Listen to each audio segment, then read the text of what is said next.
Hi, everyone. Welcome to A New View. I'm Lee, and I'm here with Kim, Juji, and Shira. We are four friends, speakers, and professionals from different cultures, backgrounds, and age groups coming together to offer healing and inspiration. It's 2021, and you'd think by now that we as women would no longer be conforming to what others think we should be or not. Today, we delve into the different ways we have been conditioned over the years and the impact that it's had on us in our adult life. Ladies, who would like to share first? I'll share first. Well, my first memory of conditioning happened when I was a little younger. I think I was in grade school, like fourth or fifth grade, and all of my classmates, the girls, were developing breasts, and I wasn't. And there was this one boy from then up until like ninth grade of high school that just constantly called me Flatty. That was my nickname.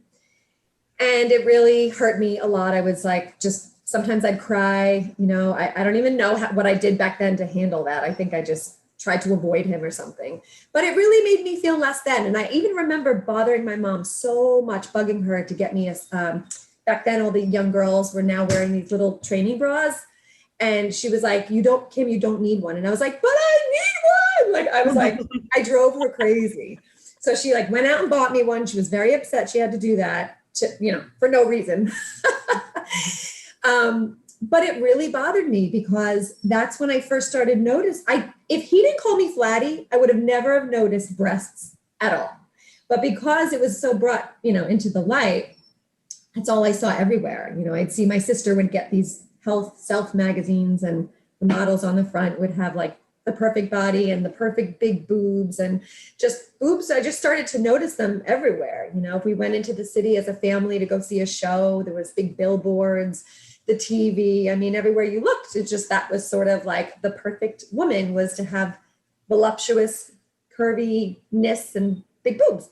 So I just was like, why don't I have that? And I started to feel bad about myself. And that definitely impacted my self-esteem. I was so insecure when I was younger. And that was just one additional thing that added to it that really was so unnecessary. Like I said, it would have never, unless it was because it was brought to my attention through making fun of me, I would have never thought anything was wrong. I would have not thought anything was wrong with my body. But then all of a sudden, something was wrong and it wasn't perfect. And therefore, I wasn't perfect. And I felt bad about that. And I did bring that into my adulthood. My boobs, love my boobs. I'm happy with the size of them. I have them. I'm happy. It's not about the boobs. It's about everything body related. It's like there's always something I'm striving to look better, feel better, tighten, define, you name it. And as I get older, I definitely am letting go more and more of perfection.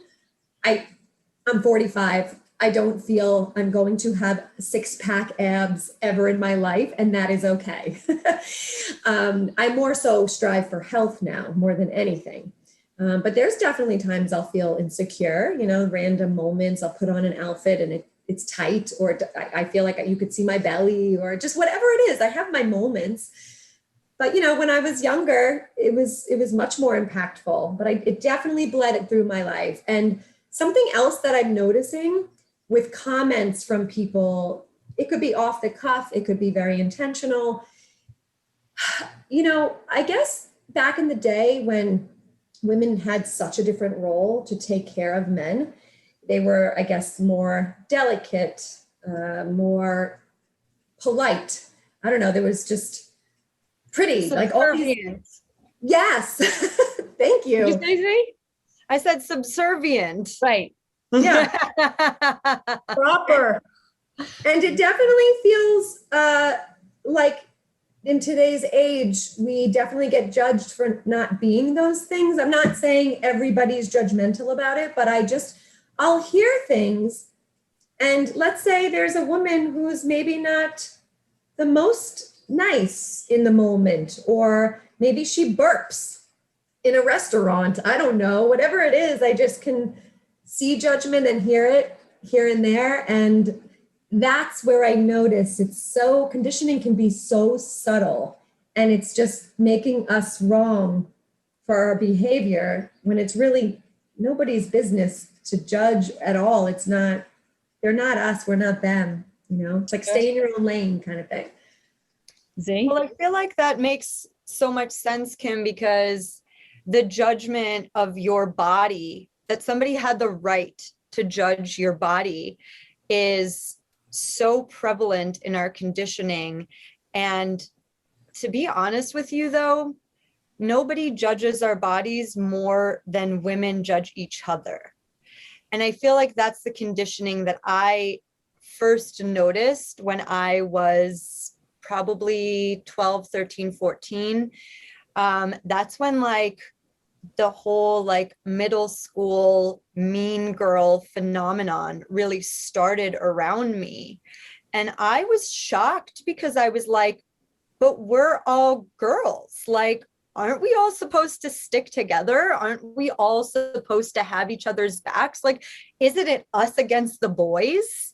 What is this like infighting and cattiness? And what is all of this that we're experiencing? And it really like, it broke my heart. It so deeply affected every part of my relationships growing up, because I really was always just looking for my tribe of women that I didn't have to feel judged by, that I didn't have to like present something to that wasn't my fully expressed authentic self.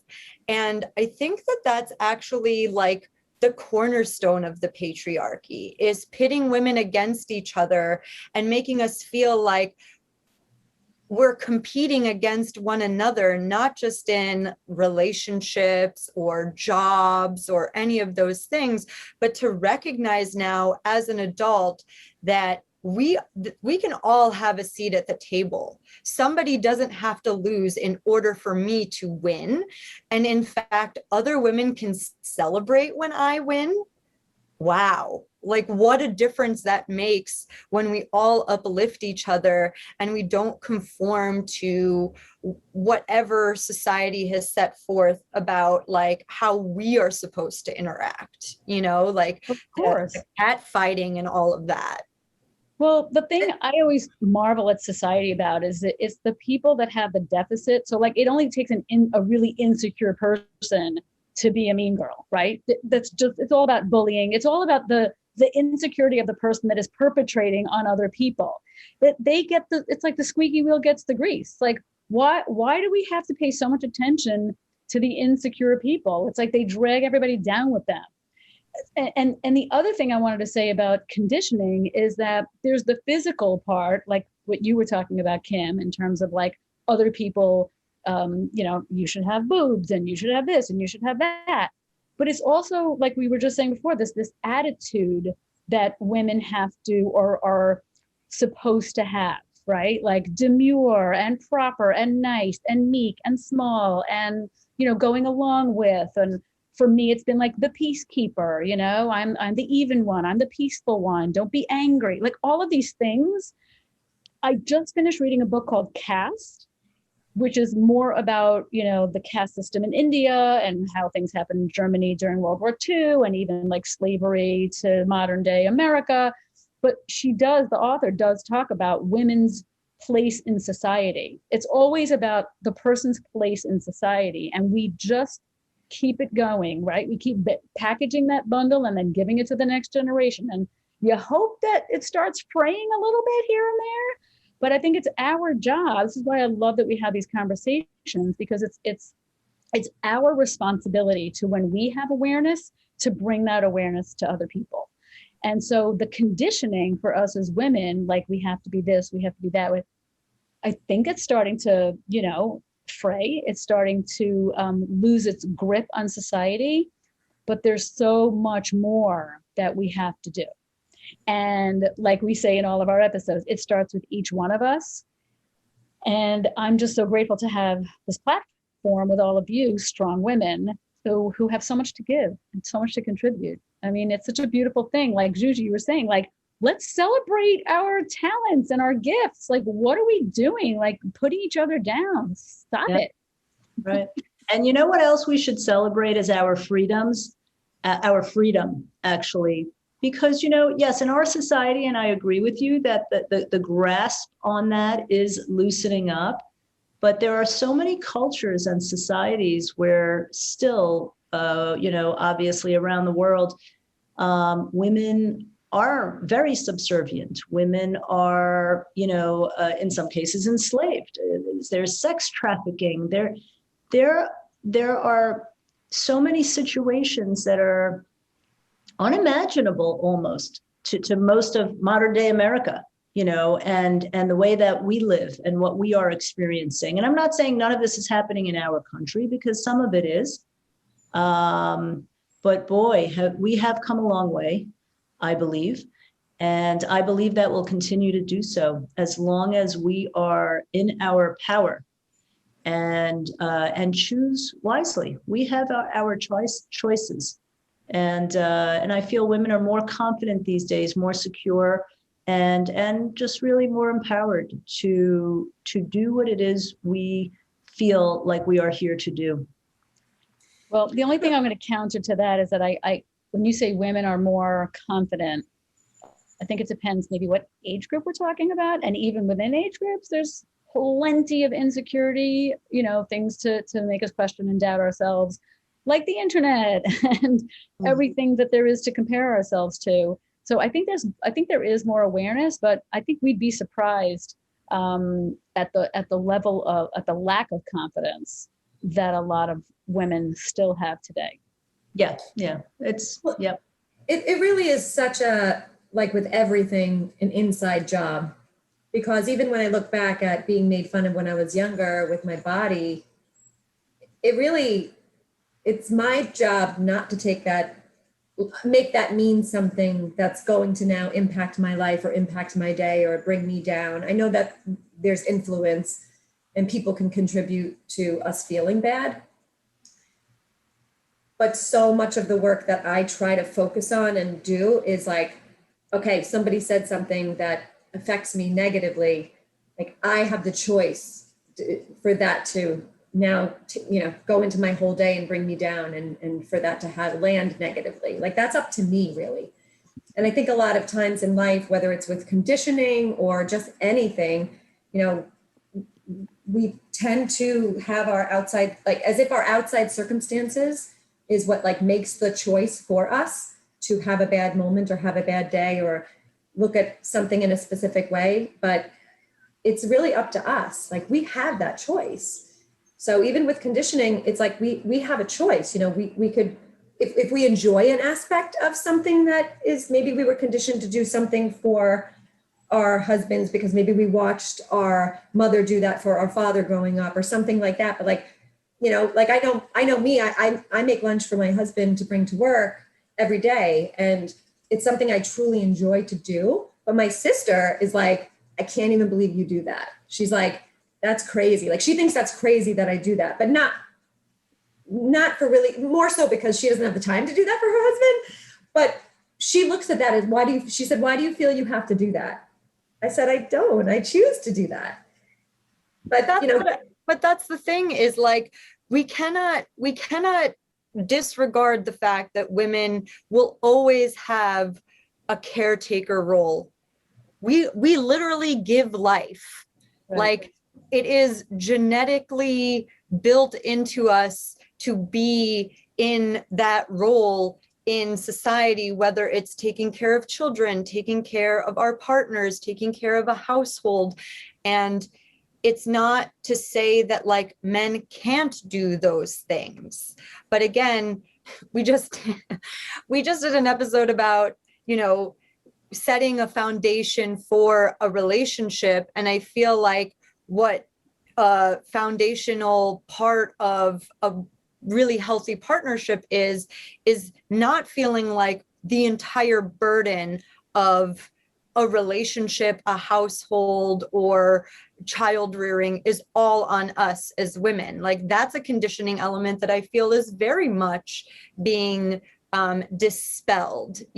Fathers are much more involved now, from like actually being in the delivery room, which wasn't even a thing for a long time, to actually having paternity leave. And, like, I'm watching what happens in a relationship with my brother and his wife and their new baby. And like, it is very even. It is very much an even split between whose responsibility certain things are. And I love watching that unfold, because that actually models something new for the children who are coming in, not necessarily to continue on with the way things have always been. Mhm. That's what we're trying to dispel here, is like, just because it was that way doesn't mean it was correct. Just because a man said it was, your job to grow boobs doesn't mean that's true. And actually, like, just this idea of consent even is becoming a whole conversation that it never was before, in terms of what children are taught in school and sexual education and all of that stuff. So it's more about gender roles being less defined in terms of what is the expectation. Insecurity is a human trait.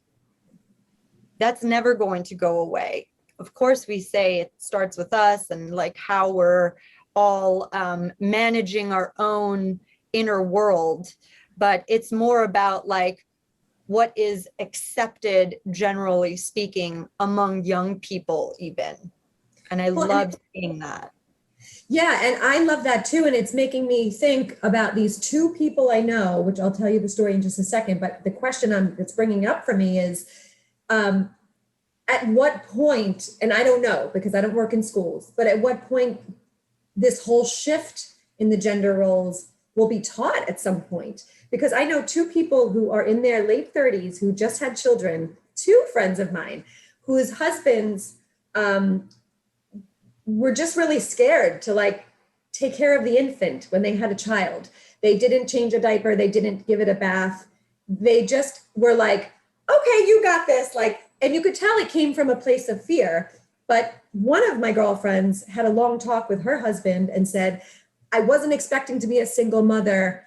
You don't want this to end in divorce. You need to start like being the parent with me and changing, like doing all these things. I'm not in this alone. And he was like, okay, absolutely. Like, I'm scared, but help me. And, and like that one conversation transformed that experience for them and him. And then the other friend, it was a similar story, but it was like, it really did come from this place of fear and seeing the confidence, because we don't have a choice, right? If we have a kid and we have to change his diet, we have to take care of it. So it's just, I feel like there's this like shift that sort of is happening slightly for sure. I mean, you see it with your brothers, you just said it, like, that's amazing. Who knows? Maybe they had a similar conversation. Like, I don't know. Or maybe your brother just is like more evolved and like just naturally, there and more confident, with this new experience of his. So everybody's just at such a different place. But I do feel that men are a little either lost or scared and not really maybe even sure that of their role, depending on the situation, of course. So I just wonder, like, when does this all start being taught? Shira, what do you want to say? I could see it in your face. I don't think it's a taught thing. I think it's an evolution thing, right? I agree. And I think it has to be just discussed. We just have to discuss it.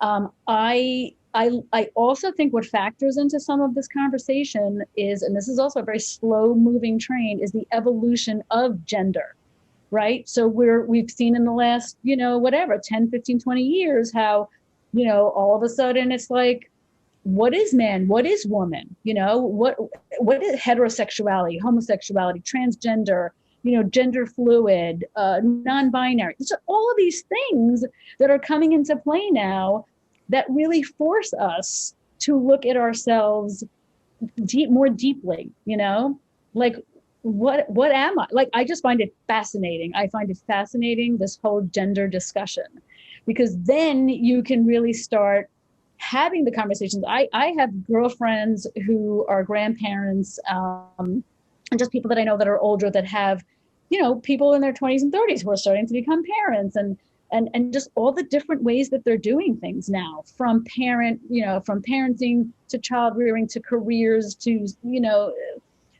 I just, it's fascinating. And I think the more we talk about it, because there's no end point. It's not like, okay, now we all have it figured out. Nope. Just going to keep evolving, keep evolving, keep evolving. Yeah, absolutely. I agree 100% that it's an evolution, and we are, we're seeing a lot of it, I think. And also, having raised a child, I remember when my son was going to elementary school and we wait at the bus stop, and what would typically be seen is the moms are there or the caretakers, are there with the child. But I've met a couple of dads through the years that were stay-at-home dads.